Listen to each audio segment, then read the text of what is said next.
அல்லேலூயா.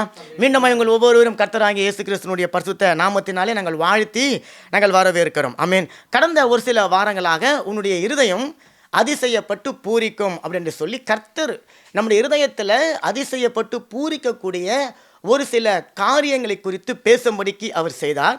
கடந்த வாரத்தில் எங்கெல்லாம் தேவனுடைய கிருபை ஒரு மனுஷனை வந்து சந்திக்கிறதோ அங்கெல்லாம் தேவனுடைய தரிசனமும் அவனோடு கூட வந்துவிடும் அப்படின்னு சொல்லி பார்த்தோம். அப்போ கிருபை இறங்கி வருகிற எந்த ஒரு இடத்துலையும் தரிசனம் இறங்கி வந்து விடுகிறதாக இருக்கிறது. காரணம், கிருபையையும் தேவனே கொடுக்கிறார், தரிசனத்தையும் தேவன் தான் கொடுக்கிறார். அந்த தரிசனத்தை கொடுத்து விட்டு அந்த தரிசனத்தை நாம் செய்வதற்கு தேவையான பலத்தையும் தேவையான ஆலோசனைகளையும் தேவையான வழி நடத்துதல்களையும் அவரே நமக்கு கொடுக்கிறவராக அவர் இருக்கிறார். ஆமென். அப்போ தேவன் நம்முடைய எதிர்காலத்திற்காக, நம்முடைய குடும்பத்திற்காக, நம்முடைய வாழ்க்கைக்காக, நம்முடைய பிள்ளைகளுக்காக, ஏன் சில நேரங்களில் நம்முடைய பிஸ்னஸுக்காக கூட அவர் ஒரு சில தரிசனங்களை கொடுக்கிறார்.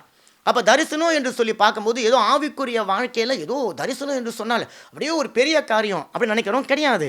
தரிசனம் என்பது அன்றாடம் உங்களுடைய வாழ்க்கையில் நீங்கள் எதிர்கொள்ளக்கூடிய பிரச்சனைகளாக இருக்கலாம், போராட்டங்களாக இருக்கலாம், பாடுகளாக இருக்கலாம், அல்லது உங்களுடைய தேவைகளுக்காக நீங்கள் எதிர்நோக்கி காத்து கொண்டு இருக்கிற அந்த காரியமாக இருக்கலாம், சரீரத்தில் உங்களுக்கு ஒரு ஆரோக்கிய சம்மந்தப்பட்ட ஒரு காரியமாக இருக்கலாம். அந்த காரியத்தில் தேவன் உங்களுக்கு என்ன செய்ய போகிறேன் அப்படின்ட்டு சொல்லுகிறாரோ அதுதான் தரிசனம். ஆமென். அப்போ உதாரணத்துக்கு ஒருத்தவங்க உடம்பு சரியில்லாமல் இருக்கிறாங்க அப்படின்னு சொன்னால் தேவன் அவங்களுக்கு நான் உனக்கு பணத்தை கொடுக்குறேன், நான் உன்னை பேரை பெருமைப்படுத்துவேன், நான் உன்னை ஆசீர்வாதமாக வைப்பேன் அப்போல்லாம் சொல்லி இருக்க மாட்டார். காரணம், அந்த மனுஷனுக்கு என்ன தேவைங்க? உடம்பு சரியில்லாத மனுஷனுக்கு என்ன தேவை? சுகம். அப்போ ஆண்டவர் சொல்வார், என் தழும்புகளாலே நீ சுகமாக இருக்கிறாய். அப்போ இதுதான் அங்கே தரிசனம், அதுதான் அங்கே திட்டம், தேவனுடைய சித்தம், அதுதான் ஒரு மனுஷனுடைய தரிசனம். அப்போ கஷ்டத்தில் இருக்கிற ஒரு மனுஷன் அவங்ககிட்ட ஆண்டவர் வந்து உன் நோயை குணமாக்குவேன், நான் உனக்கு ஆரோக்கியம் வர பண்ணுவேன் அப்படி சொல்ல மாட்டார். அங்கே வந்து நான் உனக்கு என்ன பண்ணுவேன்? தேவைகளை சந்திக்கிறேன், நான் உனக்கு எகவா ஈரேவா நான் இருக்கிறேன், உன்னுடைய தேவைகளை சந்திக்கிறேன், உன்னுடைய பண தேவையை சந்திக்கிறேன், உன்னுடைய பொருளாதாரத்தை சந்திக்கிறேன், நான் உன்னை ஆசீர்வதிக்கிறேன், நான் உன்னை பெருக செய்வேன் என்பதாக அவர் சொல்லுகிற அந்த வாக்கு தத்தங்கள், அந்த வசனங்கள் தான் ஒவ்வொரு தனிப்பட்ட மனுஷனுடைய வாழ்க்கையிலையும் அது என்னவாக வந்து அமைதுங்க, அது வந்து தரிசனமாக வந்து அமைகிறது. அப்போ தேவன் ஒரு தரிசனத்தை கொடுக்கிறார் என்று சொன்னால் முதல்ல அந்த தரிசனத்தை பெற்றுக்கொண்ட மனுஷனை அவர் நம்புகிறாரு. பாருங்கள், உலகத்தில் ஆயிரக்கணக்கான லட்சக்கணக்கான கோடிக்கணக்கான ஜனங்கள் இருந்தாலும் நமக்கு எதுக்குங்க இவ்வளோ பெரிய தரிசனத்தை ஆண்டவர் கொடுக்கணும் அப்படின்னு சொன்னால் தேவன் உங்கள் ஒவ்வொருவரையும் நம்புகிறார். கரங்களை தட்டுங்களேன் நல்லா. நம்ம ஒவ்வொருவரையும் தேவன் நம்புகிறார். தேவன் நம்பலன்னு வச்சுக்கோங்களேன், நமக்கு திட்டத்தை கொடுக்க மாட்டார். பாருங்கள், மனுஷன் நம்மளை நம்ப மாட்டாங்க. நம்ம சொந்தக்காரங்க, உறவினர்கள், அண்ணன், தம்பி, மாமன், மச்சான், கணவன், மனைவி, பெற்றோர், பிள்ளைகள் நம்மளை நம்ப மாட்டாங்க. காரணம், அவங்க நம்மளுடைய முகத்தை பார்க்குறாங்க. ஆனால் தேவன் உங்களையும் என்னையும் நம்புகிறார். அந்த பரலோக ராஜ்யத்தின் தரிசனத்தை நிறைவேற்ற உங்களை அவர் வல்லமை உள்ள பராக்கிரமசாலியாய் பார்க்கிறார். அதற்காகத்தான் உங்களை தேடி வந்து ஒரு தரிசனத்தை அவர் கொடுக்கிறார். அப்போ நம்ம தேவனிடத்திலிருந்து தரிசனத்தை பெற்றுக்கொண்டோம். ஆமென். இல்லை பாருங்கள், ரட்சிக்கப்பட்ட உடனே உங்களுக்கு ஒரு தரிசனம் இறங்கி வந்தது. ஒவ்வொரு மனுஷனும் ரட்சிக்கப்பட்ட போது அந்த மனுஷனுக்கு ஒரு தரிசனம் கொடுக்கப்பட்டது. என்ன தரிசனம்? நீ பரலோக ராஜ்யத்திற்கு சொந்தமானவன், உன்னுடைய வாழ்க்கை இனி எல்லா சூழ்நிலைகளிலும் பரலோக ராஜ்யத்தை நோக்கியே இருக்கணும் என்று சொல்லி ஆண்டவர் ஒரு தரிசனத்தை உங்களுக்கு கொடுக்குறார். அப்போ ரட்சிக்கப்பட்ட அனுதின காலமும் ஒவ்வொரு நாளும் உங்களுக்கு ஒரு தரிசனம் வருகிறது. வேதத்தை வாசிக்கும் போது, நீங்கள் படிக்கும்போது, தியானிக்கும் போது, சபையில் வந்து கூடி வரும்போதெல்லாம் தேவன் உங்களுக்கு வாக்குத்தத்தங்களை தரிசனமாக அவர் கொடுத்து கொண்டு இருக்கிறார். நான் போன வாரமாக சொன்னேன், தரிசனம் என்பது ஏதோ நீங்கள் ஒரு பார்க்குற ஒரு இமேஜ் மாதிரி மாட்டாங்களோ, ஒரு ஒரு ஒரு விஷன் கிடையாது, அது மட்டும் கிடையாது. பல வகையில் தேவனுடைய தரிசனம் அது இறங்கி வருகிறது. அப்போ நம்முடைய சபைக்கும் ஒரு தரிசனத்தை கொடுத்துருக்கிறார், உங்களுக்கும் பிள்ளைகளுக்கும் குடும்பத்துக்கும் தரிசனத்தை கொடுத்துருக்கிறார். அப்போ அந்த தரிசனத்தை நம்ம வாங்கின உடனே நம்முடைய இருதயம் பூரிப்படையும், நம்முடைய இருதயம் சந்தோஷப்படும், நம்முடைய இருதயம் மனமகிழ்ச்சியாக இருக்கும். காரணம், ஆண்டவர் உங்களுடைய இருதயத்தை களிக்கூறத்தக்கதான ஒரு வாக்குத்தத்தத்தை கொடுத்து அதை தன்னுடைய தரிசனமாக உங்களுக்கு வெளிப்படுத்தி அதை நான் நிறைவேற்றுவேன் அப்படின்னு சொல்லுகிறார் இல்லைங்களா. அப்போ நம்ம தரிசனத்தை வாங்கின உடனே நமக்கு ஒரு பெரிய சந்தோஷம், அது நிறைவேறும் என்கின்ற ஒரு நம்பிக்கையோடு ஒரு எதிர்பார்ப்போடு நீங்கள் நான் ஜெபிக்கிறோம், விசுவாசிக்கிறோம், அறிக்கை செய்கிறோம். அந்த அந்த தரிசனம் நிறைவேறுவதற்காக நம்ம போராடி கொண்டு இருக்கிறோம். ஆனால் திடீர்னு பார்த்தீங்கன்னா அங்கே ஒரு தடை வரும், அங்கே ஒரு பெரிய எதிர்ப்பு வரும். அங்கே அந்த தரிசனம் நிறைவேறி முடிப்பதற்கான எந்த ஒரு சாத்தியக்கூறுகளும் இல்லாதபடிக்கு ஒரு சூழ்நிலை வந்து விடுகிறது. அப்பொழுது நம்முடைய மனம் பதறுகிறது. அப்படி தானுங்களே. இப்போ கூட சபைக்கு பாருங்கள், இத்தனை ஆத்துமாக்களை தருவேன் அப்படின்னு ஆண்டவர் சொல்லிட்டாரு. ஆனால் நீங்கள் டெய்லி நின்று உட்காந்து யோசிக்கும் போது இது சான்ஸ் இருக்குதா, இது பாசிபிளா அப்படின்னு சொல்லி நம்ம இருதயம் தோணுது தானுங்களே. அதில் பார்த்தீங்கன்னா ஏற்கனவே சபைக்கு வந்து கொண்டு இருந்தவங்க திடீர்னு வராமல் கூட போயிடுவாங்க. அப்போ நம்மளுடைய தரிசனம் நிறைவேறுவதற்கு ஏதோ ஒரு வாய்ப்புகள் இல்லாதை போல, ஒரு தடை இருக்கிறது போல, ஒரு எதிர்ப்புகள் வந்து விடுகிறது பாருங்கள். அப்போ அந்த நேரங்களில் கூட இதை சபை தரிசனம் மாத்திரம் கிடையாது, உங்களுடைய கணவன் மனைவி பிள்ளை எதிர்கால குடும்பம் பிஸ்னஸுக்கு கொடுத்த தரிசனம், நீங்கள் இந்த தேசத்துக்கு வந்ததற்கான திட்டம் தீர்மானம் நடக்க முடியாமல் இருக்கும் பொழுது, எதிர்ப்புகள் வரும்போது நம்முடைய மனம் என்ன பண்ண தெரியுங்களா, சோர்ந்து போயிடும். என்னோடய வாழ்க்கை இவ்வளோதான், என்னோடய எதிர்காலம் இவ்வளோதான், என்னோடய திட்டம் இவ்வளோதான், நான் இனி முன்னேற முடியுமா, நான் எழுந்திருக்க முடியுமா, கர்த்தர் கொடுத்த வாக்குத்தத்தத்தை என்னுடைய வாழ்க்கையில் நிறைவேறித்தான் ஆக முடியுமா, வாய்ப்பு இல்லை. நம்மள சொல்லுவாங்க, ஜான் ஏறுனா மனம் சறுக்கு தான், இதான் ஜான். இந்த அளவுக்கு ஏறினாலே இந்த அளவுக்கு ஒரு மனுஷன் இறங்கிதான் இருக்கிறது. அப்போ எங்கேருந்து தரிசனம் நிறைவேறும் அப்படின்னு சொல்லி மனம் ஒரு இருள் சூழ்ந்த பள்ளத்தாக்கில் யாருமே இல்லாமல் நீங்கள் தனியாக நடந்து கொண்டு போய் கொண்டு இருக்கிற ஒரு அனுபவம், எல்லாரும் கைவிடப்பட்ட ஒரு அனுபவம், அடுத்தது வாழ்ந்தாலே போதும் என்கின்ற ஒரு சூழ்நிலைக்கு தள்ளப்படுகிறோம். இதில் எங்கேருந்து தேவன் கொடுத்த பெரிய பெரிய தரிசனங்கள் நிறைவேறும் என்று சொல்லி அந்த நேரம் தான் நம்ம இருதயம் பேசும், தேவன் உன்னை கைவிட்டு விட்டார், கர்த்தர் உன்னை மறந்து விட்டார், உன்மேல் அவர் கோபமாக இருக்கிறார், உன்னை குறித்தவர் நினைவு இல்லாமல் இருக்கிறார் என்று சொல்லி நம்மளுடைய உள் மனதில் ஏதோ ஒரு சத்தம் பேசிக்கொண்டே இருக்கும் பாருங்களேன். ஆமேன்.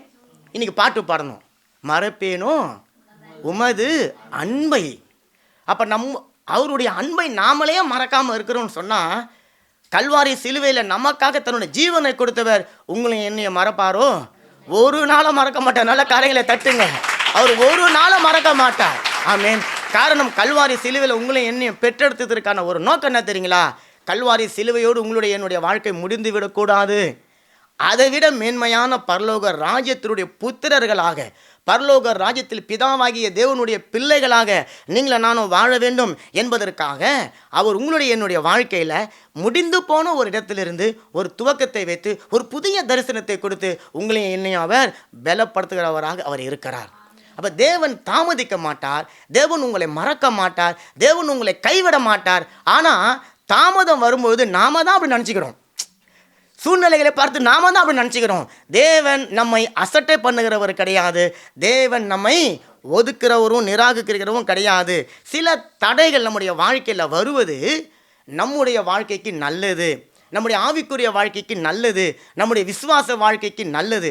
ஆகவே தேவன் என்ன பண்ணுறார், அந்த தடையை உங்களுடைய என்னுடைய வாழ்க்கைக்கு ஒரு படிக்கல்லாக மாற்றி உங்களையும் என்னையும் முன்னேறுவதற்காக அவர் தன்னுடைய திட்டத்தை உங்களுக்குள்ளே எனக்குள்ளே வைத்து நிறைவேற்றி நாள் வரும்போது உங்களுடைய என்னுடைய இருதயம் அதிசயப்பட்டு பூரிக்கும்படிக்காக செய்ய போகிறார். கரையில தட்டுங்க. இஸ்ரவேல் ஜனங்கள் 70 பேர் அப்படியே போனாங்க பாருங்க. யாக்கோபுனுடைய தலைமையில் போய் அங்கே நின்னாங்க. பார்வோனுடைய தேசத்தில் நல்லா செழிப்பாக இருந்தது, சந்தோஷமாக வாழ்ந்து கொண்டே இருக்கிறாங்க. திடீரென்று சொல்லி நெருக்கங்கள் வருகிறது, ஒடுக்கங்கள் வருகிறது, அவமானங்கள் வருகிறது, நிந்தைகள் வருகிறது. அவர்களை பார்வோன் எந்த அளவுக்கு ஒடுக்கினானோ அந்த அளவுக்கு அவர்கள் தேசத்தில் பெருகினார்கள் என்று சொல்லி வசனம் சொல்லுகிறது. தேசம் அவர்களை தாங்க முடியாத அளவுக்கு அவர்களுடைய எண்ணிக்கை பெருகினதான். ஆமென். அது வரைக்கும் தேவன் அவர்களை பாராமல் இருக்கிறதை போல தான் இருந்தார், அவர்களை கண்டுக்காதவரை போலத்தான் இருந்தார், அவரை கவனிக்காதவரை போலத்தான் இருந்தார். ஏன் தெரியுங்களா, ஒரு பெருக்கம் உங்களுடைய வாழ்க்கையில் சேரணும். அப்போ இன்றைக்கும் தரிசனத்தையோ அல்லது உங்களுடைய வாழ்க்கையில் கொடுத்த திட்டத்தையோ தேவன் செய்ய எல்லா நொடியும் அவர் ஆயத்தமாக இருக்கிறார். ஆனால் நாம் அந்த சூழ்நிலையை பயன்படுத்தி பெருகுவதற்கான திட்டங்களை போடாமல், பெருகுவதற்காக நம்ம எண்ணாமல், நம்ம பின்னானவைகளை முந்தினவைகளே நம்ம நாடி யோசித்து கொண்டு இருக்கிறபடினால இன்றைக்கும் நம்முடைய வாழ்க்கையில் கண்ணீரும் கவலையுமாக அது இருக்கிறது. அப்போது எதிர்ப்புகள் எப்போதெல்லாம் வருகிறதோ, இன்றைக்கி நீங்கள் மனசில் நிச்சயமாக வச்சுக்கணும், உங்கள் குடும்பம் எதிர்க்கப்படுகிறது அப்படின்னு சொன்னான், உங்களுடைய பிள்ளைகளுக்கு விரோதமாக பேசினாங்க அப்படின்னு சொன்னான், உங்களுடைய வீட்டுக்கு விரோதமாக பேசினாங்க, சபைக்கு விரோதமாக பேசுகிறாங்க, சபையினுடைய ஊழியக்காரனுக்கு விரோதமாக பேசினாங்க, எதிர்ப்புகள் வருகிறது. ஆமீன். ஒரு தாக்குதல்கள் வருகிறது, நம்முடைய முயற்சிக்கு பல முட்டுக்கட்டைகள் வருகிறது, நம்முடைய பாதையில் பல தடைகள் வருகிறது அப்படின்னு சொல்லி நீங்கள் நினைத்து கொண்டு இருக்கும்போது தான் என்னுடைய ஆசீர்வாதத்துக்கு ஏதோ ஒரு தடை வந்து நின்று என்னை பயமுறுத்துகிறது என்று சொல்லி நீங்கள் நினைத்து கொண்டிருக்கிற அந்த ஒரு இடம்தான் பெருக்கத்திற்கான ஆரம்பம். விசுவாசிக்கிறவங்க நல்ல கரங்களை தட்டி. உங்களுடைய வாழ்க்கை தெளிந்த நீரோடை போல இருக்குதுன்னு சொன்னால் நீங்கள் ஆசீர்வாதம் இல்லாமல் இருக்கிறீங்கன்னு அர்த்தம். ஒரு ஆறு புறப்பட்ட இடத்துல இருந்து அப்படியே நேர்கோடா போய் கடலில் சேர்ந்துருச்சுன்னு சொன்னால் அந்த தண்ணியால் யாருக்கும் எந்த பயனும் கிடையாது. அந்த ஆறு புறப்பட்ட இடத்துலேருந்து வரும்போது ஒரு பாறை தடுக்கணும், ஒரு மரம் தடுக்கணும், ஒரு கல் தடுக்கணும், ஒரு வேறு தடுக்கணும். அதை தாண்டி தாண்டி தாண்டி தாண்டி தாண்டி தாண்டி போகும்போது எங்கெங்கெல்லாம் அது தடை பண்ணப்பட்டு இருக்கிறதோ அங்கெல்லாம் அந்த தண்ணீரால் அநேகருக்கு ஆசீர்வாதமாக அது மாறுகிறது. அதே போல் தான் உங்களுடைய வாழ்க்கையில், என்னுடைய வாழ்க்கையில் ஒரு திட்டத்தை பெற்றுக்கொண்டு அந்த திட்டத்திற்காக நீங்கள் ஓடும் பொழுது ஒரு இடத்துல ஒரு தடை வரும், ஒரு இடத்துல ஒரு தாமதம் வரும், ஒரு இடத்துல ஒரு எதிர்ப்பு வரும், ஒரு இடத்துல ஒரு போராட்டம் வரும். ஆனால் நீங்கள் திரும்பி பார்த்தீங்கன்னா அதையெல்லாம் நீங்கள் சமாளித்து தேவ கிருபையினால் தாண்டி தாண்டி ஓடிக்கொண்டிருப்பீங்க.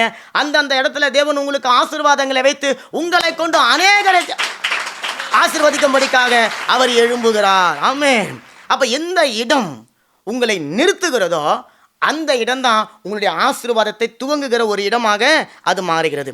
தேவன் சொல்கிறார் பாருங்க, ஒரு தடை, ஒரு உத்தரவு, ஒரு மனுஷன், இவைகள் யாருமே உங்களுடைய தரிசனத்தை அடைக்க முடியாது, தடுத்து நிறுத்த முடியாது. காரணம், அந்த தரிசனத்தை நானே கொடுத்தேன், நான் தான் அதை நிறைவேற்ற போகிறேன் என்று சொல்லி கர்த்தர் சொல்லுகிறார். ஆனால் நிறைவேற்ற போகிறவர் அவர் தான். ஒத்துழைப்பை கொடுக்க வேண்டியது யாருங்க? நான் தான்.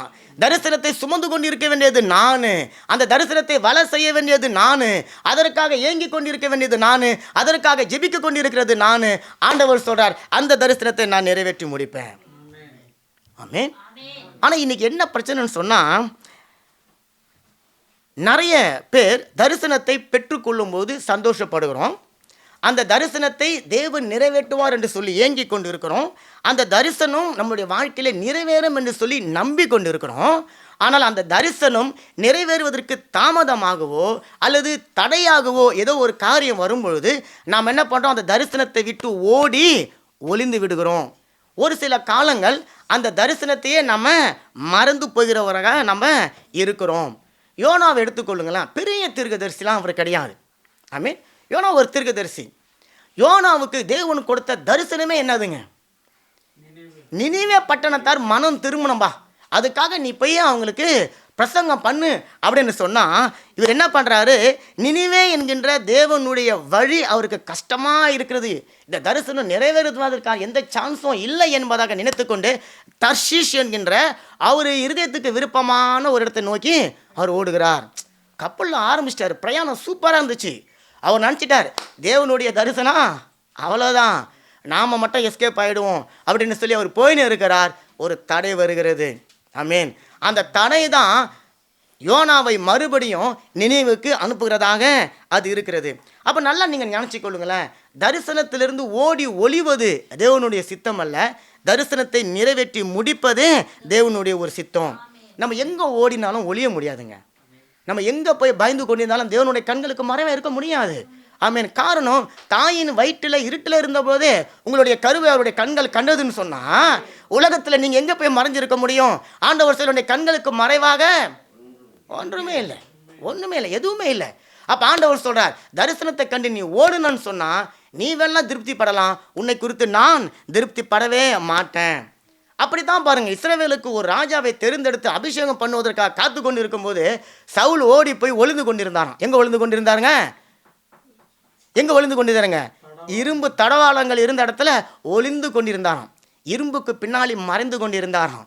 ஆனால் இரும்பு கூட தேவனுக்கு ஒரு லேசர் கதிர்களை போல எங்கே மறைந்திருந்தான்னு சொல்லி கண்டுபிடிச்சு அவனுக்கான தரிசனத்தை கொண்டு வந்து அவனை நிறுத்தினது. அப்போ சகோதரனே சகோதரியே, தேவன் உங்களுக்கு கொடுத்த தரிசனம் பெருசு, நீங்கள் செய்கிற வேலை பெரியது, நீங்கள் வந்திருக்கிற சபை பெரியது, நீங்கள் ஆராதிக்கிற தேவன் பெரியவர். அல்லேலூயா. அப்படின்னு சொன்னால் அவர் கொடுக்கிற தரிசனம் எப்போது சின்னதாக இருக்காது. ஆமென். இந்த தரிசனம் நமக்கு பெருசு, ஒரு 3000 பேர் இருக்கிறவங்களுக்கு கொடுக்கக்கூடிய தரிசனம் அவங்களுக்கு பெருசு. ஆமென். அப்போ இந்த பெரிய தரிசனத்தை நிறைவேற்ற யார் உங்கள் கூட இருக்கிறாங்களோ இல்லையோ, பெரியவர் உங்கள் கூட இருக்கிறார். நல்ல கரங்களை தட்டுங்களேன். அந்த தரிசனத்தை நிறைவேற்ற உங்களையும் என்னையும் ஆள பிறந்தவர்களாக, தரிசனத்தை சுதந்திரித்து கொண்டவர்களாக தேவன் மாற்றும்படிக்காக அவர் வந்திருக்கிறார். அப்போ உங்களை பார்த்து தேவன் ஒரு கேள்வி கேட்கிறார். சகோதரனே சகோதரியே, நீ ஓட போறியா அல்லது ஓடி ஒளிந்து கொள்ள போகிறியா? ரெண்டுக்கு அர்த்தம் இருக்குது. ஓடுவது தேவனுக்காக ஓடுவது, ஓடி ஒளிந்து கொள்வது யாருக்காக? ஆமா அப்படின்னு சொன்னீங்கன்னா உங்களுடைய வாழ்க்கையில தரிசனத்தை எதிர்க்க தடைகள் வருவார்கள், எதிரிகள் வரும், சூழ்நிலைகள் விரோதமாய் நிற்கும், மனுஷர்கள் வெள்ளத்தை போல எழும்பி வருவார்கள். ஆனால் கலங்காமலும் திகையாமலும் பலன் கொண்டு திடமானதாக இருக்கும்பொழுது கர்த்தர் காரியங்களை வாய்க்க பண்ணுகிறவராக இருக்கிறார். உங்களுடைய தரிசனத்தை எதிர்த்த தடைகளை உடைத்து போட போகிறார், எதிரிகளை உடைத்து போட போகிறார். உங்களுக்கான நோக்கத்தை நிறைவேற்ற உங்களுக்குள்ள தன்னுடைய ஆவியை அனுப்பி உங்களை உற்சாகப்படுத்தி எழும்பி ஓட செய்ய போகிறார். நீ சூழச்செடியின் கீழே போய் சோர்ந்து போய் உட்கார்ந்து கொண்டு இருந்தாலும் தேவன் உன்னைக்கு ஆகாரத்தை கொடுத்து உன்னை எழும்பி மறுபடியும் ஓடும்படிக்கு செய்ய போகிறார். உன்னுடைய வாழ்க்கையை செழிக்கும்படிக்காக செய்ய போகிறார். அப்ப இன்றைக்கு நம்முடைய வாழ்க்கையில வருகிற ஒரு பெரிய தடை தேவனுடைய கைகளால நாம் அதற்குள்ள வெற்றியின் வாசலுக்குள்ள பிரவேசிக்கக்கூடிய ஒரு ஆசீர்வாதமான காரியத்தை நாம பெற்றுக்கொள்ள போகிறோம். அல்லேலூயா. அப்ப நீங்க அறிக்கை செய்யுங்க, தடை எனக்கு பின்னால வந்தாலும், சொல்லுங்க, தடை எனக்கு பின்னால வந்தாலும் தேவன் எனக்கு முன்பாக செல்லுகிறார். எதிரி என்னை துரத்தி கொண்டு வந்தாலும் தேவன் எனக்கு முன்பாக போய் கொண்டிருக்கிறார். என்னுடைய வாழ்க்கையில வருகிற தடைகளை உடைக்கும்படிக்காக அவர் எனக்கு முன்பாக சென்று கொண்டிருக்கிறார். நல்ல கரைகளை தட்டுங்க, நல்ல கரைகளை தட்டுங்க. அல்லேலூயா. அவர் தடைகளை உடைக்கிறவர் என்று சொல்லி வேதம் சொல்லுகிறது. அப்ப இன்றைக்கு நம்முடைய செய்தியினுடைய தலைப்பு என்ன தெரியுங்களா? தரிசனத்திற்கு விரோதமாய் வருகிற தடைகள் உடைந்து போகும். அல்லேலூயா. இன்னைக்கு கூட காலையில ஜெபிக்கும் போது இவ்வளோ பெரிய தரிசனம் எப்படி ஆண்டவரை நிறைவேறும்? ஆண்டவர் சொல்றாரு, நீ அதை பத்தி கவலைப்படுற? ஆமேன். தரிசனத்தை கொடுத்தது யாரு? நான் தான் கொடுத்தேன். நான் தான் அதை பற்றி யோசிக்கணும். அதற்கான திட்டத்தை நான் வச்சிருக்கிறேன், வழிகளை நான் வச்சிருக்கிறேன். எசேக்கியேல் 12வது அதிகாரம் அதனுடைய 28வது வசனம். ஆகையால் என் வார்த்தைகளில் ஒன்றையாகிலும் இனி தாமதிப்பது இல்லை என்று கர்த்தராகிய ஆண்டவர் உரைக்கிறார். நான் சொன்ன வார்த்தை நிறைவேறும் என்று கர்த்தராகிய ஆண்டவர் உரைக்கிறார் என்று சொல் என்றார். ஆண்டவர் சொல்றார், ஆகையால். அப்ப தரிசனத்தை பெற்றுக்கொண்ட உங்களையும் என்னையும் பார்த்து தான் சொல்றார். ஒரு தடையை பார்த்து, ஒரு பிரச்சனையை பார்த்து, ஒரு சோர்வை பார்த்து, ஒரு எதிரியை பார்த்து, ஒரு எதிர்ப்பை பார்த்து ஒருவேளை பயந்து ஓடி நம்ம சூரச்செடியின் கீழே உட்கார்ந்து கொண்டு இருக்கிறோமா, அல்லது இரும்பு தளவாடங்களை வைத்து கொண்டிருந்த இடத்துல போய் மறந்து கொண்டு இருக்கிறோமா? ஆண்டவர் சொல்றார், ஆகையால் என் வார்த்தைகளில் ஒன்றாகிலும் இனி தாமதிப்பது இல்லை என்று கர்த்தராகிய ஆண்டவர் நான் தான் உரைக்கிறேன். நான் சொன்ன வார்த்தை நிறைவேறும் என்று கர்த்தராகிய ஆண்டவர் உரைக்கிறார் என்று அவர்களோடே சொல். யாரோட சொல்லு? யாரெல்லாம் தரிசனத்தை பார்த்து பயந்து நடுங்கி இது எப்படி நடக்கும் என்று சொல்லி சோர்ந்து போயிருக்கிறோமோ நம்மை பார்த்து சொல்லுகிறார். ஆமேன். அப்போ ஆண்டவர் சொல்றார், தாமதித்தாலும் அதற்கு நீங்கள் காத்திருங்க, அது நிச்சயமாகவே வரும். கரையில் தட்டுங்களேன். தாமதம் வருவது தேவனுடைய வல்லமையை குறைப்பதற்காக அல்ல, உங்களுடைய விசுவாசத்தை பெருக செய்வதற்காக அல்ல. கரைகளை தட்டுங்களேன். ஒரு எதிர்ப்பு என்பது தேவனுடைய கிரியைகளை முடக்குவதற்காக அல்ல, உங்கள் முடத்திலிருந்து உங்களை எழும்பி ஓட செய்வதற்காக. அப்ப ஆண்டவர் சொல்றார், தாமதித்தாலும் பயப்படாத, கலங்காத, திகையாத, நீ அதற்காக காத்திரு. காரணம், அது நிச்சயமாக வரும். நிச்சயமாக வரும்பொழுது நான் காத்து கொண்டு இல்லாமல் நான் கோட்டை விட்டுட்டேன்னு சொன்னா அது வரும்போது நான் பெற்றுக்கொள்ள முடியாது. ஆமேன். அதைத்தான் ஆண்டவர் சொல்றார். அப்போ தேவன் ஒரு தரிசனம் கொடுத்தால் அந்த தரிசனத்தோடு கூட சில சோதனைகளின் பாதையும் வரும். தேவன் ஒரு தரிசனத்தை கொடுத்தால் அது மறுநாளே நடந்துடாதுங்க. அதுக்கு ஒரு சில காலங்கள் ஆகும். அந்த காலங்களை நோக்கி நம்ம பிரயாணம் பண்ணி கொண்டு தான் இருக்க வேண்டும். ஆமேன். அந்த பயணத்தின் போது தான் எதிரிகளை மேற்கொள்ள உங்களுக்கு வல்லமை கொடுக்கப்படும், சூழ்நிலைகளை மேற்கொள்ள உங்களுக்கு வல்லமை கொடுக்கப்படும். பொறுமையை நீங்கள் கற்றுக்கொள்வீங்க, கீழ்ப்படுதலை கற்றுக்கொள்வீங்க, தேவன் எப்படிப்பட்டவர் என்பதை அறிந்து கொள்வீங்க, நான் எப்படிப்பட்டவன் என்பதை நான் அறிந்து கொள்வேன். அதற்கு தான் அந்த பிரயாணத்தின் பாதையில் பல தடைகள் வருகிறது. இஸ்ரவேல் ஜனங்கள் அந்த 40 வருஷம் வனாந்தரத்தில் ஜாலி அல்லேலூயா ஸ்தோத்திரம் பாடிக்கொண்டு போயிடல. பல எதிரிகள், பல ராஜாக்கள், பல பிரச்சனைகள், பல சூழ்நிலைகளுக்கு மத்தியில் தான் அவங்க அந்த வனாந்தர பாதையை கடந்து கொண்டு போனாங்க. தரிசனத்தை அவருடைய வாழ்க்கையில் பெற்றுக்கொள்ளும்படிக்கு தேவன் அவர் கிருபையை செய்தார். அப்போ இன்றைக்கு ஒரு கூட்டத்திற்கு விரோதமாய், ஒரு சபைக்கு விரோதமாய் எழும்பின எதிரிகளை தேவன் எப்படி உடைத்து போட்டு, திட்டங்களை உடைத்து போட்டு, கவிழ்த்து போட்டு ஆசீர்வாதத்துக்கு நேராக மாற்றினார் என்பதை குறித்து தான் நம்ம பார்க்க போகிறோம். அப்போ பெரிய தரிசனம் எங்கெல்லாம் இருக்கிறதோ அங்கெல்லாம் சாதாரண ஒரு தரிசனம் அதை எதிர்ப்பு வராதுங்க. எங்கெல்லாம் பெரிய தரிசனம் இருக்கிறதோ அங்கெல்லாம் அந்த தரிசனத்துக்கு மேலே எதிர்ப்புகள் வருவதை போல சூழ்நிலைகள் வரும். ஆனால் தரிசனம் தான் பெரியது. ஏன் தரிசனம் பெரியது? காரணம் தேவன் கொடுத்தது. ஆமென், கரங்களை தட்டுங்க. தரிசனம் தேவன் கொடுத்ததுனால அது பெரியது. எதிர்ப்புகளை யாரு கொடுக்குறதுங்க? பிசாசு கொடுக்குறான். ஆமென். அப்போ எங்கெல்லாம் பெரிய தரிசனம் இருக்கிறதோ அங்கெல்லாம் பெரிய எதிர்ப்புகள் வரும். அந்த எதிர்ப்புகள் மத்தியில் தான் தேவன் உங்களுடைய தரிசனத்தை நிறைவேற்றி தம்முடைய வாழ்க்கையில் அவர் மகிமை அடையும்படிக்காக செய்கிறார். எஸ்தர் 3வது அதிகாரம் 13வது வசனத்தை நான் வாசிக்கிறேன் பாருங்களேன். ஆதார் மாதமான 12ஆம் மாதம் 13ஆம் தேதியாகிய ஒரே நாளில் அங்கே இருக்கிற பெரியவங்க சின்ன பிள்ளைங்க எல்லாரையும் சகல யூதரையும் அழித்து கொன்று நிர்மலமாக்கவும் அவர்களை கொள்ளையிடவும் அஞ்சற்காரர் கையில் ராஜாவின் நாடுகளுக்கெல்லாம் கட்டளை கொடுக்கப்பட்டது. அப்போ இந்த எஸ்தர் அவங்களுடைய அந்த கதை நமக்கு தெரியும், அந்த சரித்திரம் நமக்கு தெரியும், அங்கே நடந்த எல்லா காரியங்களும் நமக்கு தெரியும். அப்போ எஸ்தர் ராணி எங்கே போய் நிற்கிறாங்க? எந்த ராஜா கூட இருக்கிறாங்க? அந்த ராஜா பேர் என்னதுங்க? அகஸ்வேரு ராஜாவுக்கு இப்போ அவங்க பட்டத்து ராணியாக போவதற்கான அந்த சூழ்நிலைகள் நடந்து கொண்டு இருக்கிறது. அங்கே அந்த ராஜாவுக்கு ஒரு பெரிய ஆலோசனைக்காரன் மாரி, ஒரு பெரிய மந்திரி மாதிரி ஒருத்தன் இருக்கிறான். அவன் பேர் என்னதுங்க? ஆமான். அவன் என்ன பண்ணுறான்? ஒரு ஆஃப்டர் ஒரு சின்ன காரியத்திற்காக மொர்தெகாய் ஒரு நாள் அவனுக்கு வணக்கம் சொல்லலை என்பதற்காக பாருங்கள், பிரைஸ் சொல்லலை, பொழுது சொல்லலை அவனை பார்த்து. அதற்காக என்ன பண்ணுறான்? இவன் என்னடா அவன் எபிரேயன், அது இஸ்ரவேல, எனக்கு விரோதமாக இவன் எழும்பி வந்து நிற்கிறானே, இவனை மட்டும் அழிக்கணும் என்பதாக அல்ல, ஒட்டுமொத்த இஸ்ரவேலையும் அழிக்கணும் என்று சொல்லி பாருங்க பயங்கரமான பிளான்லாம் பார்த்து அஞ்சற்காரர்னு போட்டுக்குதுங்க. யாருங்க அவங்களாம்? போஸ்ட்மேன். எஸ், அந்த காலத்துல போஸ்ட்மேனுக்கு இருந்துக்கிறாங்க பாருங்க. போஸ்ட்மேனுக்கு எல்லாம் கடிதத்தை கொடுத்து ஒரு நாளை முன் குறித்து பயங்கர திட்டத்தை போட்டு கொண்டிருக்கிறார் இந்த ஆமான். சரி, இப்போ உங்களுக்கு ஒரு கேள்வி. நீங்கள் பல வருஷமாக ஆமான் ஆமான் அப்படி படிச்சுன்னு இருக்கிறீங்கல்ல, ஆமான்னா என்ன அர்த்தம்? ஆமாம் அப்படி இல்லை, ஆமான்னு என்ன அர்த்தம்? ஏன்னா வேதத்தில் இருக்கிற ஒவ்வொரு பேருக்கும் அர்த்தம் இருக்குது. ஏன்னா இந்த ஆமான் ஏன் இவ்வளோ இஸ்ரவேல் ஜனங்கள் மேலே இவ்வளோ வெறுப்பாக இருக்கணும்? ஒரே ஒருத்தவன் அந்த பொருள் சொல்ல, ஒருத்தவன் குட் மார்னிங் சொல்ல, ஒருத்தவன் வணக்கம் சொல்ல என்பதற்காக ஒட்டுமொத்த இனத்தையும் அழிக்கிறான்னு சொன்னால் அந்த ஆமான் எப்படிப்பட்டவன் என்பதை நம்ம அறிஞ்சு கொள்ளணும். ஆமான் அவனுடைய பேருடைய அர்த்தம் என்ன அர்த்தம் சொன்னால், பொதுவாக ஓவரால் ஆமான் அப்படின்னு சொன்னால் ஆபத்துன்னு அர்த்தம். என்னதுங்க? ஆபத்து. உங்களுக்கு ஆபத்து வருதா வாழ்க்கையில்? வருதுங்களா? வருது, நார்மலாக வருதுல்ல. அப்போ உங்களை பார்த்து யார் சிரிக்கிறது? ஆமான். ஆமான் சிரிக்கிறான். ஓ, நீ எனக்கு அன்னைக்கு நீ வந்து கவனம் பண்ணல, ஒரு ஆபத்து வருது. ரெண்டாவது, ஆமான் அப்படின்னு சொன்னால் குழப்பத்தை உண்டு பண்ணுகிறவன். யாருங்க? குழப்பத்தை உண்டு பண்ணுகிறவன் என்று சொல்லி பொருள். வேறு சில டிரான்ஸ்லேஷனில் அல்லது வேறு சில அறிஞர்கள் ஆமான் அப்படின்னு சொன்ன என்ன அர்த்தம் சொன்னால், ஆமான் சொன்னால் கொந்தளித்து எழும்புகிறவன், கொந்தளிக்கிறவன். கடல் கொந்தளித்து எழும்புன என்ன ஆகுங்க தேசம் இல்லைங்களா? அந்த போல் ஆமான் என்பவன் கொந்தளித்து எழும்புகிறவன் அல்லது அழிவை ஏற்படுத்துகிறவன். அவன் தான் ஆமான். ஆமான் சொன்னால் அழிவை ஏற்படுத்துகிறவன். இவன் எந்த இனத்தை சேர்ந்தவன் என்று சொல்லி ஆராய்ச்சி பண்ணி பார்க்கும்போது அவன் அகாசியா வம்சத்தை சேர்ந்தவன். அகாசியர் என்கின்ற ஒரு பெரிய இனம் இருந்தது.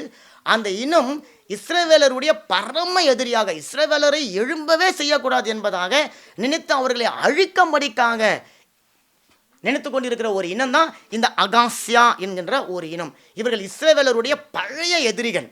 பாருங்க, அப்படிப்பட்டவனை தேவன் ஒரு உயர்ந்த பதவியில் கொண்டு போய் வச்சா, ஏதோ ஒரு பழமொழி சொல்லுவாங்க, நம்மள நாயை குளிப்பாட்டி நடு வீட்டில் வச்சாலும் வாழை சுட்டிக்கிட்டு எங்கே போய் நிற்குமா? அதை போல் அவன் ஒரு உயர்ந்த உன்னதமான ஒரு பொறுப்பில் இருக்கான், ராஜாவுக்கு அடுத்த ஸ்தானத்தில் இருக்கிறான். அவனுடைய இருதயத்தில் இப்படிப்பட்ட என்னெல்லாம் இருக்குது பாருங்களேன். ஆபத்தை உண்டு பண்ணக்கூடிய ஒரு மனுஷனாக இருக்கிறான், குழப்பத்தை உண்டு பண்ணக்கூடிய ஒரு மனுஷனாக இருக்கிறான், கொந்தளிக்கிறவனாக இருக்கிறான், அழிவை ஏற்படுத்தக்கூடியவனாக அவன் இருக்கிறான். அப்போ இந்த ஆமான் ஏதோ ஒரு மனுஷன் அல்லது ஏதோ ஒரு அதிகாரி, ஏதோ ஒரு மந்திரி, அவன் ஏதோ மெர்தெகாய்க்கு விரோதமாக எழுமுனா, எஸ்தர் ராணிக்கு விரோதமாக எழுமுனா, ஏதோ இஸ்ரவேல் ஜனங்களுக்கு விரோதமாக எழுமுனா என்று சொல்லக்கூடிய ஒரு மனுஷன் அல்ல. அவன் எதிரியினுடைய யுக்தி, எதிரினுடைய கருவி, பிசாசின் கரத்தில் இருக்கக்கூடிய அவனுடைய கருவி. அவன் இன்னைக்கு ஏதோ ஒரு இனத்தை அழிக்க அல்ல, ஒட்டுமொத்த உலகத்தையும் அழிக்க அநேக சூழ்நிலைகளில் அவன் உங்களுக்கு எனக்கு விரோதமாக எழும்பி வந்து தேவனுடைய தரிசனத்தை நீங்களும் நானும் பெற்றுக்கொள்ளக்கூடாதபடிக்கு தடையாக வந்து விடுகிறான். அப்போ இன்றைக்கு கர்த்தர் சொல்லுகிறார், உங்களுடைய வாழ்க்கையில் பல ஆமான்கள் வரத்தான் நேரிடும். உங்களுடைய வாழ்க்கையில் பல சதித்திட்டங்கள் உருவாக்கத்தான் படும். உங்களுடைய குடும்பத்தில் பல குழப்பங்களை உருவாக்கத்தான் வருவான். உங்களுடைய குடும்பத்தில் பல ஆபத்துகள் விபத்துகளை கொண்டு வரத்தான் செய்வான். ஆனால் வசனம் சொல்லுகிறது, அவைகள் ஒன்றும் உங்களை சேதப்படுத்தாது, அவைகள் ஒன்றும் உங்களை மேற்கொள்ள அதிகாரம் தேவன் கொடுக்க மாட்டார். அதனால தான் நம்ம வாசித்த வசனம் சொல்லுகிறது, உனக்கு விரோதமாய் உருவாக்கப்படுகிற ஆயுதம். அப்போ கிறிஸ்தவர்களே, நம்முடைய சபையினுடைய சகோதர சகோதரிகளே, உங்களுக்கு விரோதமாக ஆயுதங்கள் உருவாகும், உங்களுக்கு விரோதமாக எதிர்ப்புகள் உருவாகும், உங்களுக்கு விரோதமாய் மனுஷர்கள் எழும்புவார்கள், உங்களுக்கு விரோதமாய் அதிகாரிகள் எழும்புவார்கள். ஆண்டவர் சொல்றாரு, அவங்க எழும்புறவங்க எல்லாம் ஏதோ உங்க மேல பொறாமைனால மட்டும் எழும்பல, நியாயமா எழும்புவாங்க, நியாயமாக தான் எழும்புவாங்க. உங்களுடைய பலவீனம் அல்லது உங்களுடைய சூழ்நிலை, நீங்கள் தெரிஞ்சோ தெரியாமல செஞ்ச தவறுகளால் தான் அவங்க எழும்புவாங்க. ஏன்னா புகை இல்லாமல் அங்கே என்ன வராதுங்க, வராது. நெருப்பு இல்லாமல் புகை வராது. ஏதோ மாற்றி சொல்லிட்டேன்னா, நெருப்பு இல்லாமல் புகை வராது. அப்போ நம்மக்கிட்ட நெருப்பு மாதிரி ஏதோ ஒரு பிரச்சனை வச்சுருக்கிறோம், அதனால் வந்து எதிர்ப்புகள் வருது. அப்போ ஆண்டவர் சொல்ல அப்படியே எழும்பி வந்தாலும் ஆண்டவர் சொல்கிறாங்க, உனக்கு விரோதமாய் நியாயத்தில் தான் எழும்பி வருவாங்க. அப்படி எழும்பி வருகிற எந்த நாவையும் நீ குற்றப்படுத்துவாய். யார் குற்றப்படுத்துவாய்? நான் தான் குற்றப்படுத்துவேன், நீங்கள் தான் குற்றப்படுத்து. உங்கள் குடும்பத்துக்கு விரோதமாய், பிள்ளைகளுக்கு விரோதமாய், கணவன் மனைவிக்கு விரோதமாய், ஏன் ஊழியத்துக்கு விரோதமாய் எழும்பி வராங்க. அவங்க நியாயத்தை தான் எழும்பி வராங்க. அவங்க நம்மளுடைய ஏதோ ஒரு பலவீனத்தினால தான் எழும்பி வராங்க. ஆண்டவர் சொல்றார், அப்படி எழும்பி வருகிறவங்கள நீ குற்றப்படுத்துவ. ஆமேன் அப்படின்னு சொல்லிட்டு சொல்றாரு, இது என்னுடைய ஊழியக்காரனுக்கு நான் கொடுத்திருக்கிற அதிகாரம். ஆமேன். அப்ப தரிசனத்தை பெற்றுக்கொண்ட ஒவ்வொருவரும் தேவனுடைய ஒரு ஊழியக்காரர்கள். கரைகளை தட்டுங்களேன். ஏதோ பாஸ்டர் மட்டும், பலிபீடத்தில் போதிக்கிற பாஸ்டர் மட்டும் கிடையாது, அல்லது ஏதோ ஒரு பொறுப்புகளில் ஊழியத்தில் இருக்கிறவர்கள் கிடையாது. தரிசனத்தை பெற்றுக்கொண்ட ஒவ்வொருவரும் ஒரு ஊழியக்காரர்கள். ஆண்டவர் சொல்றார், உனக்கு விரோதமாய் உருவாக்கப்படுகிற ஆயுதம் முதல்ல வந்து வாய்க்காமல் போகும்.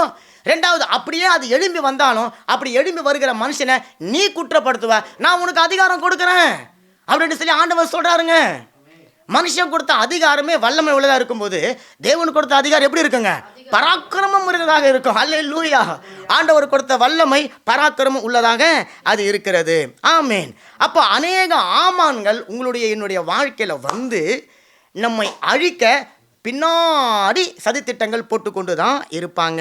உங்களுடைய வாழ்க்கையில் தேவனுடைய தரிசனத்திற்கு விரோதமாய் கொந்தளித்து குழப்பத்தை உண்டாக்கி அழிவை ஏற்படுத்தக்கூடிய பல சதித்திட்டங்களை ஆமான் என்கின்ற பிசாசினுடைய கிரியைகள் போட்டுக்கொண்டு தான் இருக்கும். ஆமேன். நீங்களும் நானும் நல்லா நினச்சி பாருங்களேன். கணவன் மனைவி பிள்ளைகளாக ஒரு வீட்டுக்குள்ளே நம்ம சந்தோஷமாக வாழ்கிறோம் இல்லைங்களா? நீங்கள் நல்லா நினச்சிக்கோங்க, ஃப்ரான்ஸில் பல குடும்பங்களில் இப்படிப்பட்ட ஒரு சந்தோஷம் இல்லைங்க. அவங்க 4 கார் வச்சுன்னு இருக்கிறாங்க, நல்ல கணவன் மனைவி நல்லா சம்பாதிக்கிறாங்க, பேங்க்கில் பணம் இருக்குது, வருஷத்தில் 5 முறை 6 முறைலாம் டூர் போயிட்டு வராங்க, நல்லா போயிட்டு வராங்க.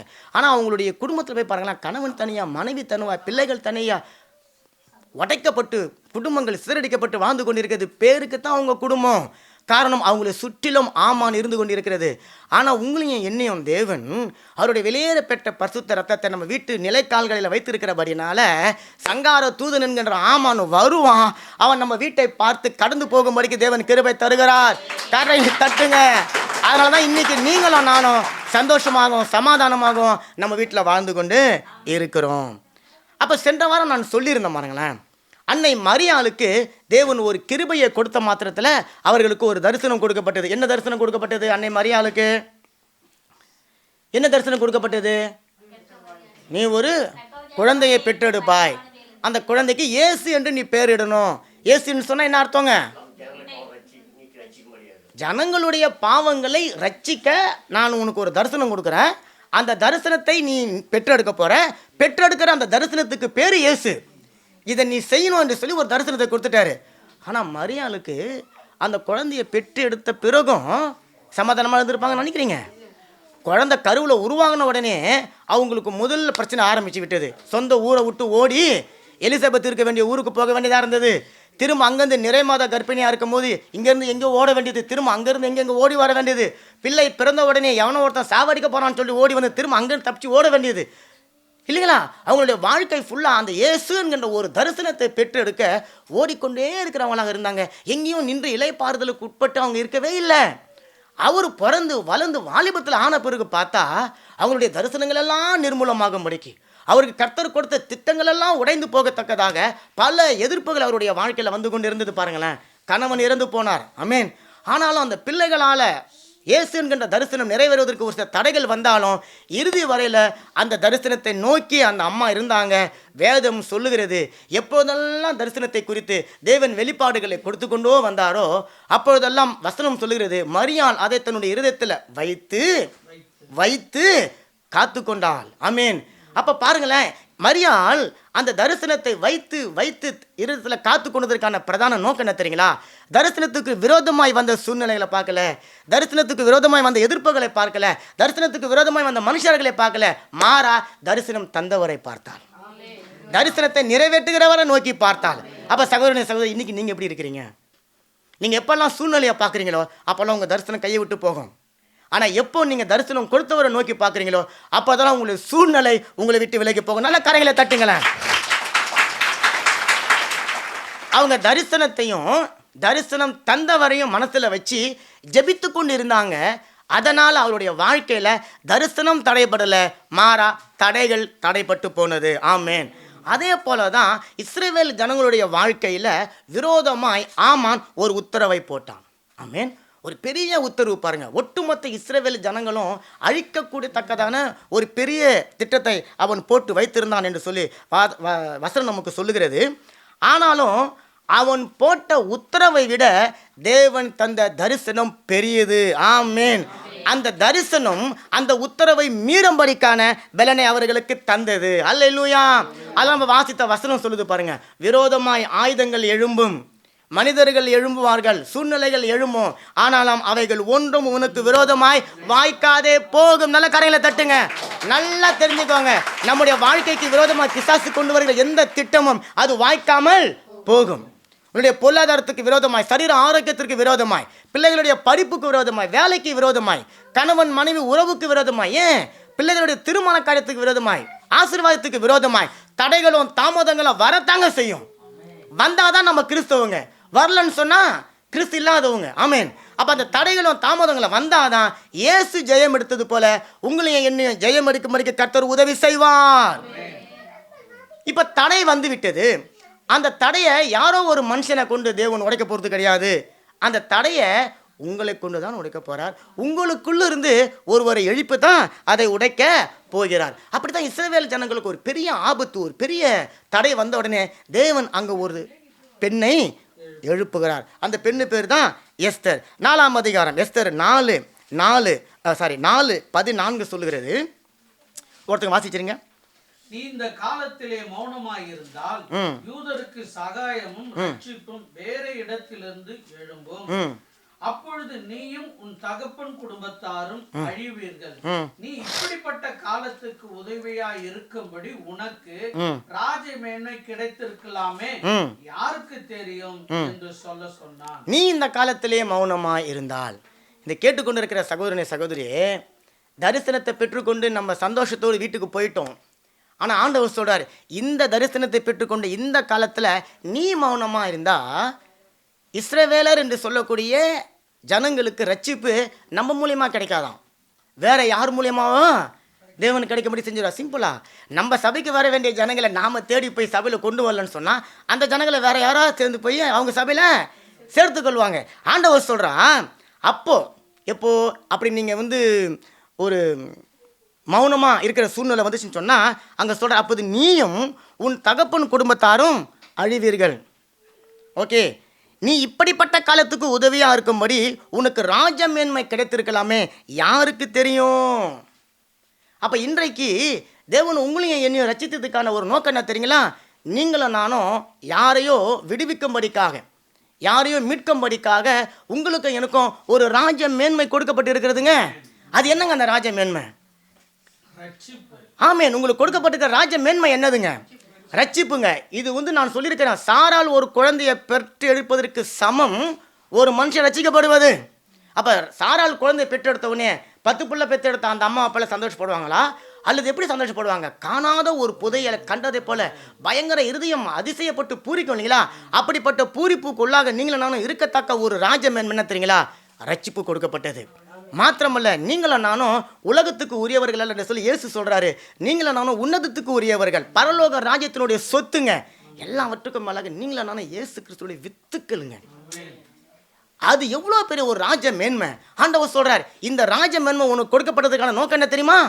இந்த காலத்தில் நீ மௌனமாக இருக்கக்கூடாது, நீ செயல்படணும், நீ ஓடணும், தரிசனத்தை பெற்றுக்கொண்டு அதற்காக நீ வாழணும், அதையே வாஞ்சிக்கணும், அதையே நீ பெற்றுக்கொள்ளணும் என்பதாக என்பதாக இந்த வசனம் இங்கே சொல்லுகிறது.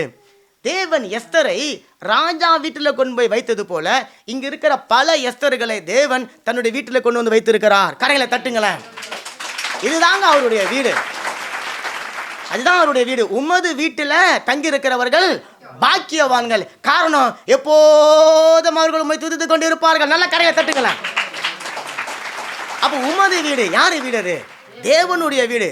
அன்னைக்கு அங்கே அகஸ்வர் ராஜா வீட்டில் அந்த எஸ்தர் இருந்தா, இன்னைக்கு அந்த அகஸ்வரையும் உண்டாக்கின ஆதியும் அந்தமுமான தேவனுடைய வீட்டில் நீங்களும் நானும் இருக்கிறோம். இந்த மேன்மை யாரால வந்தது தெரியுங்களா? ஆமென். நல்ல கரையில தட்டுங்க. அப்ப இன்னைக்கு இந்த ராஜ மேன்மை உனக்கு வந்ததற்கான ஒரு நோக்கம், அதற்கு பின்னாடி இருக்கக்கூடிய காரணம் நாம வாழக்கூடிய நகரம். ஆமென். அநேக ஜனங்கள் அழிக்கப்பட்டு போகாதபடிக்கு காப்பாற்றப்படுவதற்காகத்தான் இந்த ரீசோராஞ்சிஸ் நகரத்தில் கர்த்தர் உங்களை வச்சிருக்கிறார். கொர்பேல வச்சிருக்கிறார், மெலோன்ல வச்சிருக்கிறார், தம்மர்ல வச்சிருக்கிறார், செசோன்ல வச்சிருக்கிறார். இன்னும் பல ஊர்களில் தேவன் வச்சு கொண்டு இருக்கிறதுக்கான நோக்கம் என்ன தெரியுங்களா? உங்களுக்கு கிடைத்த அதே ராஜ மேன்மையை அந்த ஜனங்களை பெற்றுக்கொள்ள வேண்டும். அல்லேலூயா. உங்க தெருவில் உங்களை தேவன் வைத்திருக்கிறார். ராஜ மேன்மைங்க. உங்க வீட்டை திரும்பி பார்க்கும்போது அந்த மனுஷன் யாரோ ஒருத்தங்க அறியணும், இந்த வீட்டில் கர்த்தரை ஆராதிக்கிற ஒரு மனுஷன் இருக்கிறாம்பா, என்ன ராஜ மேன்மை உள்ள ஒரு மனுஷன் என்பதை அவர்கள் அறிந்து கொள்ள வேண்டும். நீங்க இந்த காலத்தில் மௌனமா இருப்பீங்க அப்படின்னு சொன்னா தேவன் கல்லில் இருந்து தன்னுடைய ராஜ்யத்தை கட்டி எழுப்பக்கூடிய ஜனங்களை அவர் உருவாக்கி விடுவார். சகோதரனே, சகோதரியே, வேதம் சொல்லுகிறது எஸ்தரை குறித்து வாசிக்கும் போது, எஸ்தருக்கு அவ போன எல்லா இடங்களிலும் தயவு கிடைத்ததான். யோசனை பண்ணி பாருங்களேன். எஸ்தர் என்ன அவ்வளோ ஆசீர்வாதமானவளா? எதுக்கு ஆசீர்வதிக்கப்பட்டவளா இருந்தா? எஸ்தர் பெரிய ராஜ குடும்பத்தை சேர்ந்தவளா? எஸ்தர் பரிசுத்தமாக வாழ்ந்தாங்க எதாவது இருக்குதா? நல்லா ஜெபிக்கிறவங்க எதாவது போட்டுக்குதா? அங்கே ஒன்றுமே கிடையாது. ஆனால் அவளுக்கு ஏன் அந்த தயவு? அவளுக்கான ஒரு தரிசனம் கொடுக்கப்பட்டது. அந்த தரிசனம் அவளை தவிர வேற யாராலும் செய்ய முடியாது. அந்த தரிசனம் அவளுக்கு கொடுக்கப்பட்டது.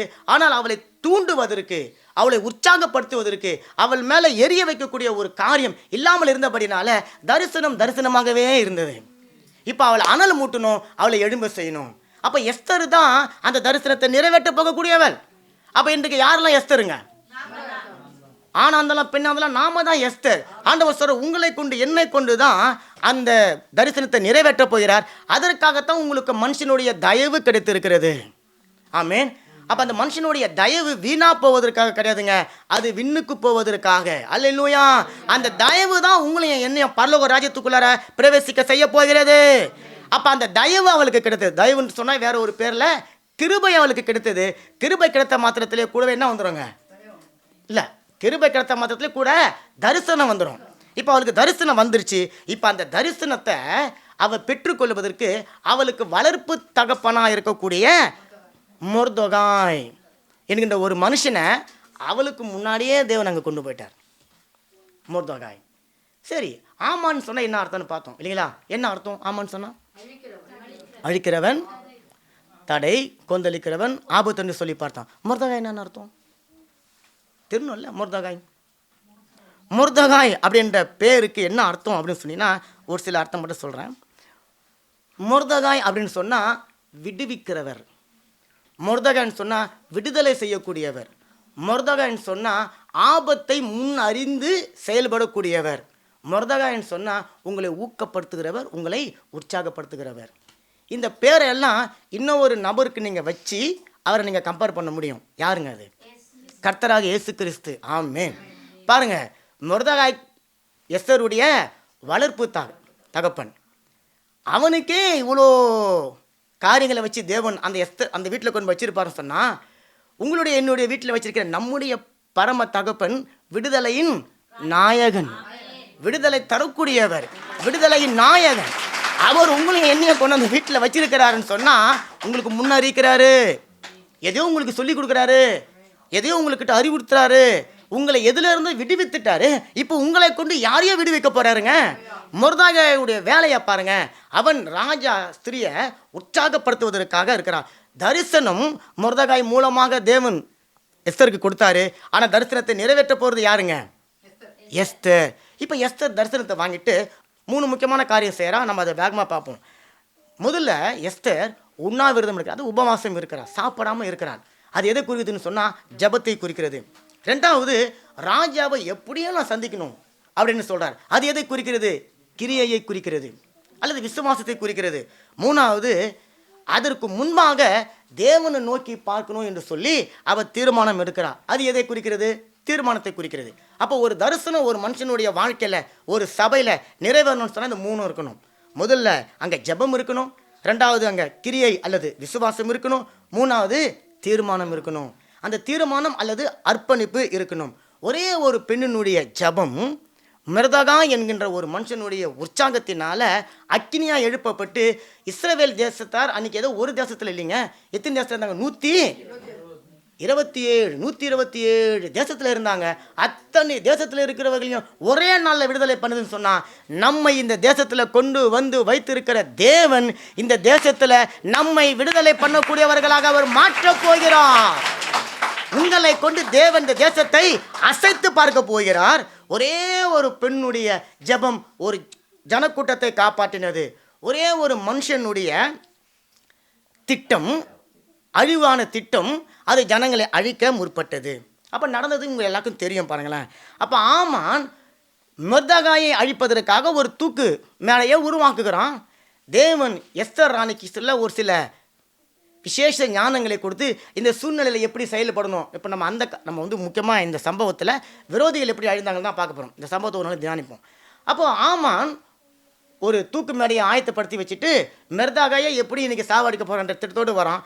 அதுக்கு முன்னாடி எஸ்தருக்குள்ளார இருந்த தேவ ஆவியானவர் அவளை வித்தியாசமான வழியில் நடத்தி தன்னுடைய கணவனாக இருக்கக்கூடிய ராஜா கண்களில் தயவு கிடைக்கும்படிக்கு செய்து அந்த திட்டத்தை ஒரே நாளில் அவர் மாற்றி போடவராக அவர் இருந்திருக்கிறார். அல்லேலூயா.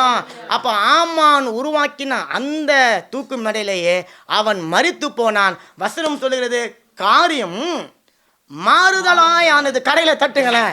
காரியம் மாறுதலாய் முடிந்தது.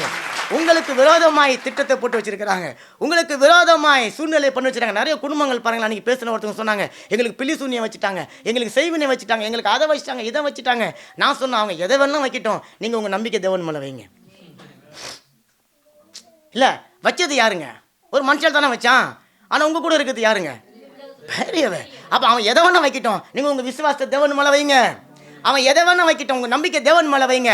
ஆண்டவர் சொல்கிறார், உங்களுடைய வாழ்க்கையில் ஆமானுடைய காரியங்களை மாறுதலாக மாற செஞ்சு உங்களுடைய தலையை உயர்த்த பண்ணக்கூடிய தேவன் உங்களோடு கூட இருக்கிறார். தடைகளை உங்களுக்கு வெற்றியின் படிக்கலாக தேவன் மாற்ற போகிறார்.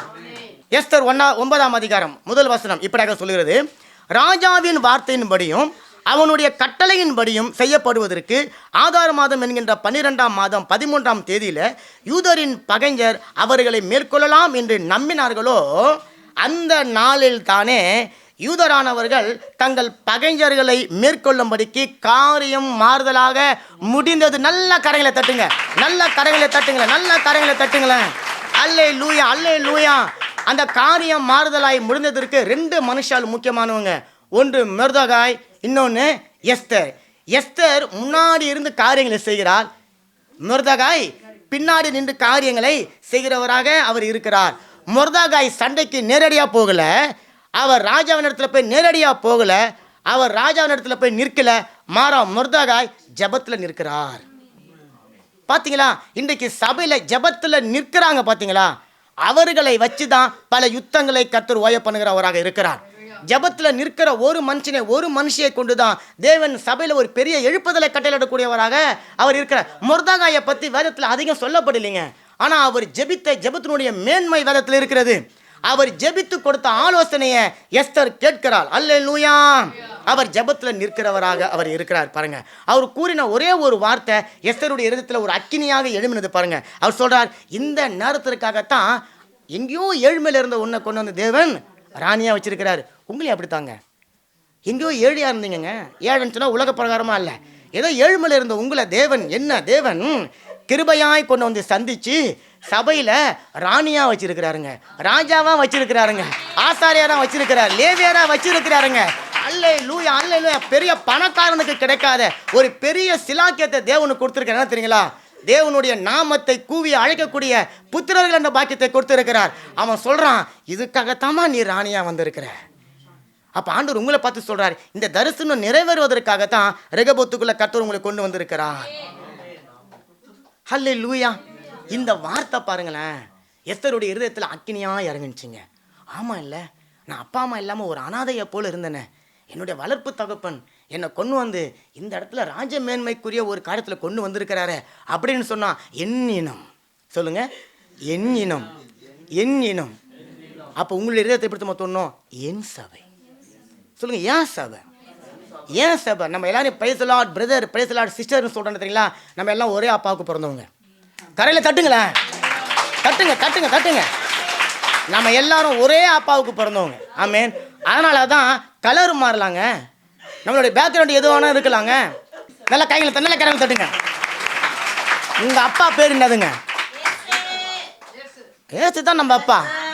ஆமாம், நம்ம அம்மாவும் அவரு தான், அப்பாவும் அவரு தான். நம்ம எல்லாரும் ஒரே அப்பனுக்கு பிறந்தவர்கள். உலக பிரகாரமாக பேசுகிறோம், நம்ம எல்லாம் ஒரே அப்பாவுக்கு பிறந்தவங்க அப்படின்னு சொன்னால் நம்ம யாருக்குமே தனித்தனி தரிசனம் கிடையாது, நம்ம எல்லாருக்கும் ஒரே தரிசனம். அல்லே சொல்லியா சொல்லுங்க, இது ஏன் அப்பா எனக்கு கொடுத்த தரிசனம். என்ன பாருங்க, என்ன பாருங்க எல்லாரும், இது ஏன் வீடு. ஆமாம், இது என்னுடைய சபை, என்னுடைய மேய்ப்பன், என்னுடைய ஜனம், என்னுடைய சகோதரன், என்னுடைய சகோதரி. இதுதான் தேவ தரிசனம் நிறைவேற. அவன் சொல்றா பாருங்க, அவன் சொல்றான், இதுக்கு தாம்பா நீ ராணியா தேர்ந்தெடுக்கப்பட்டனோடனே அவளுக்குள்ளார ஒரு பெரிய எழுப்புதல் உண்டாகிறது. என் இனம், என் ஜாதி, என் மக்கள், என்னுடைய குடும்பம், நான் இங்கே சந்தோஷமாக இருக்கிறேன், அவங்கெல்லாம் இப்படி அடிமைத்தனத்தில் வாழ்ந்து கொண்டு இருக்கிறாங்களே, அவர்களை விடுவிக்க என்னுடைய ஜீவனே போனாலும் பரவாயில்லைன்னு சொல்லி ஒரு தீர்மானம் எடுக்கிறா. அப்போ ஆண்டவர் இன்னைக்கு உங்ககிட்ட என்கிட்டலாம் ஜீவனெல்லாம் கேட்கல, மாறா உங்களுடைய வைராக்கியத்தை கேட்கிறார், உங்களுடைய வாஞ்சையை அவர் கேட்கிறார். பாருங்களேன், ஒரு விதைங்க, அந்த விதையை நீங்கள் மண்ணில் போட்டவுடனே அது ஜாலியாக அலுவலியாக ஸ்தோத்திரம் ஆடி பாடி கொண்டாடி அது மரமாக வளர்ந்துடாதுங்க. அது நீங்கள் போட்ட உடனே முதல்ல ஒரு சில நாட்கள் அது புழுக்கத்துலேயும் நெருக்கத்துலேயும் அழியணும். அந்த அழிவை மீறி ஒரே ஒரு முளைன்னுவாங்க, அது கொஞ்சம் மேலே வந்தோடனே போதும் மனுஷன் நடந்து உடச்சி போட்டுருவான். அல்லது கொஞ்சம் பெருசாக வந்தோடனே போதும் ஆடு மாடு வந்து மிர்ச்சி போட்டுரும். அதையும் அது மீறணும். அதை மீறி மழை இல்லாட்டினா வாழ்ந்தாகணும், வெயில் இல்லாட்டினா வாழ்ந்தாகணும், குளிரில் வாழணும், எல்லாத்துலேயும் வாழ்ந்து வாழ்ந்து கிழ்ந்து வெளியே வந்து கொஞ்சம் வந்து ஒரு 10 இலை விட்டு 10 கிளை விட்டு கொஞ்சம் பூ பூத்து கொஞ்சம் காய் காய்ச்ச உடனே, ஓ இப்படிப்பட்ட ஒரு மரம் இங்கே இருக்கிறான்னு சொல்லி ஜனங்கள் ஆரவரித்து அங்கே வராங்க இல்லைங்களா? அந்த இடத்துக்கு வரத்துக்கு அந்த மரம் பல பாடுகளை, வேதனைகளை, துக்கங்களை, துன்பங்களை பட்டுத்தாகணும். அப்போ விதைய தேவன் உங்களுக்குள்ளே வச்சிட்டார் தரிசனம். அது நிறைவேறணும்னா ஒரு சில நெருக்கம் வரணும், ஒரு சில புழுக்கம் வரணும், ஒரு சில கஷ்டம் வரணும். ஒரு மனுஷன் ஏறி மெரிக்கத்தான் செய்வான், உங்களை துக்கப்படுத்துவாங்க, வேதனைப்படுத்துவாங்க, உங்களை அட செய்வாங்க. இதையெல்லாம் மீறி நீங்களும் நானும் வளர்ந்து ஒரு சபையாக நின்று ஆண்டவர் சொன்ன ஆத்துமாக்களோடு நம்ம சபை இருக்கும்போது இந்த பிரான்ஸ் தேசத்தில் அநேகரால் அறியப்படக்கூடிய ஒரு சபையாக தேவன் நம்முடைய ரெகபத்தை எழும்பி பிரகாசிக்க செய்ய போகிறார். அந்த தரிசனம் நிறைவேறுகிறத இன்னையிலிருந்தே அந்த விதையிலிருந்தே நீங்கள் பார்க்கணும். விதைக்கு நல்லா தெரியுங்க, நான் விதை, என்னுடைய நோக்கம், நான் உருவாக்கப்படுத்தினுடைய நோக்கம் எனக்குள்ள கனிகளை கொடுக்கணும். ஒரு ஆப்பிள் விதையை நீங்கள் போட்டிங்கன்னா வாழைப்பழத்தை பறிக்கவே முடியாது, ஆப்பிள் வாழைப்பழத்தை கொடுக்க முயற்சி பண்ணவே முடியாது. அப்போ ரெகபோத்து தான் உங்களுக்கு கொடுக்கப்பட்ட விதை. இந்த இடத்துல நீங்கள் வளர்ந்து உங்களுக்குள்ளது ரெகபோத் குடும்பம் உருவாகணும். ஆமேன். அப்போ நீங்கள் ஒரு ஆப்பிள் விதையாக இருந்தால் நீங்கள் என்ன பழம் கொடுப்பீங்க? நோ, ஆப்பிள் பழம் கொடுக்கணும். ஆப்பிள் மரமாக இருந்தால் நீங்கள் ஆப்பிள் பழம் கொடுக்கணும். ஒரு மாம்பழமாக இருந்தால் என்ன பழம் கொடுக்கணும்? ஆமாம், இப்போ நீங்கள் ரெகபத் பழமாக இருக்கிறீங்க அப்படின்னு சொல்லி நீங்கள் என்ன பழம் கொடுக்கணும்? ரெகபத் பழம் தான் கொடுக்கணும். கடைகளை தட்டுங்களேன். நீங்கள் ரெகபத்தில் உட்காந்துக்கின்னு வேற ஒரு பழத்தை நீங்கள் கொடுக்க முடியாதுங்க.